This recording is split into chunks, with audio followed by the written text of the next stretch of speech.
महिलाएं हैं, आदिवासी भाई हैं, ओबीसी समाज है, वो प्रत्येक समाज जो है वो कमजोर होता जा रहा है। क्यों होता जा रहा है? क्योंकि मनुवाद एक बार फिर से हावी होने लगा है। शायद ये बातें किताबी लगती हों, लेकिन ये किताबी नहीं रहेंगी। आने वाले समय में हमारे चौखटों तक ये बातें जो है वो बहुत जल्द आप देखेंगे, क्योंकि समाज के अंदर बहुत सारी चीजें जो है वो आज बदल रही हैं। और मैं आपको बताऊं, बाबा साहब के साथ एक बात जो है वो जुड़ी हुई है।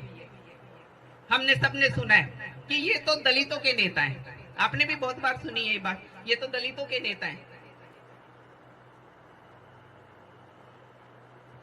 आज मैं हर मंच, इस भारतवर्ष के हर मंच पर जितने राजनीतिक नेता बैठे हैं, उनसे एक बात पूछना चाहती हूँ, भाई साहब आप किसके नेता हैं?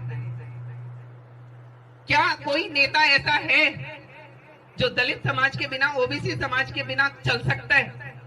तो हमारे ऊपर ही वो ब्लेम क्यों कि हमारे जो नेता खड़े हो जाते हैं वो कौन किसके नेता हो गए?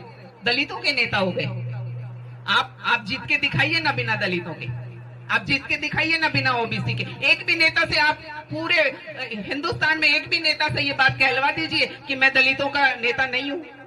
जब वोट आते हैं तो सारे सबसे पहले जिस घर में जाते हैं और जहां बैठकर खाना खाते हैं नीचे चौकी मारकर, वो किसी ना किसी दलित का ही घर होता है, चाहे वो किसी भी राजनीतिक पार्टी के नेता क्यों ना हो। तो ये बातें जो है वो कहावती बातें हैं, इनसे हमें निकलना पड़े। मैं हमारे समाज की बात नहीं कर रही हूं। जो जनरल कास्ट है, जो स्वर्ण कास्ट है, उनके साथ भी अगर कुछ अन्याय हो जाता है तो आप यकीन नहीं करेंगे, सबसे पहले ढूंढ के लाते हैं बाबा साहब की फोटो।